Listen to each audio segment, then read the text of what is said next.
Senator JV, ano po, kayo ba'y kumbinsido na victim itong si Alice Goo at hindi siya may tuturing na isa sa mga karakter talaga, main character dito sa inyong ginagawang investigasyon?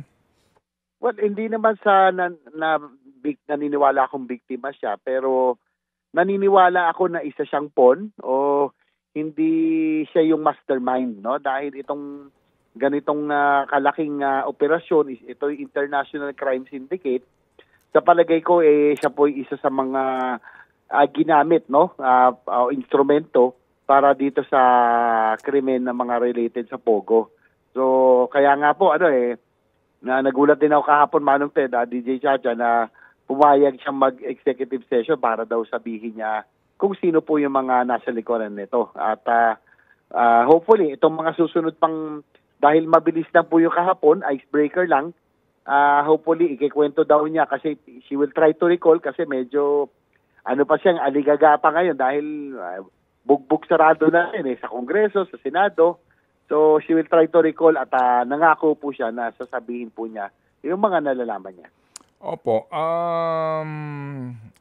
pawn, nagamit lang siya ng sindikato.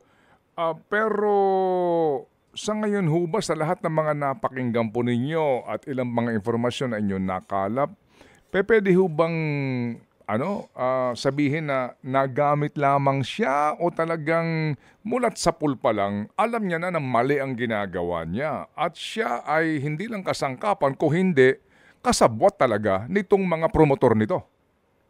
Well, maring kasama rin po talaga siya sa operation, pero ang sa akin po, tingin ko talagang ang mga nasa likuran po talaga ang nagpapatakbo po ng mga ito, no? At yun ang gusto nating malaman, kaya nga po Manong Ted, tinanong ko kung tingin niya siya bang mastermind, sabi niya hindi. Ikaw ba ang most guilty? Sabi niya hindi rin po. So sa akin, baka pwede ho nating i-consider na siya gawing state witness para maproteksyonan siya, para po maituro niya yung talagang mga nasa likuran, yung mga talagang most guilty, ika nga, no?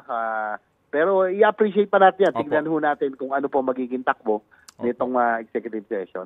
Ted Filon at DJ Chacha, ngayon nasa Radyo 5, 92.3 News FM, Monday to Friday, 6 to 10 a.m.